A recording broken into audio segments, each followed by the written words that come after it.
Ang tip number one, because I'm from the Copyright Bureau, I encourage you to, one, do your original content, your original literary and artistic work. Huwag umasa sa kopya on what's available there. So that's one. If you cannot avoid it and you are inspired by an existing work, make sure that one, it's either work that you can improve on na royalty free, that's one, or walang copyright, meaning it's already in the public domain. Pero kung hindi, then you need to seek permission should you want to improve or to build on an already existing work.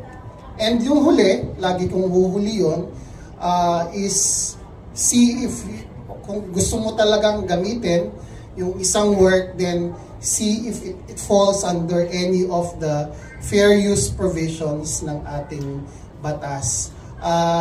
Bakit hinuhuli ko? Kasi at the end of the day, ang determination kasi ng fair use, kung fair use ba siya, is a judicial determination. Meaning, ang makakapagsabi kung fair use ba siya o hindi ay yung hukom, yung judge.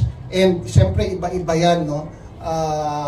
So hindi predictable, in other words, yung decision in a fair use case. So yun yung tip ko, ihuli mo. If all else, dun mo palang tingnan kung magkakaroon ka ng pwedeng pumasok ang fair use doon sa paggamit.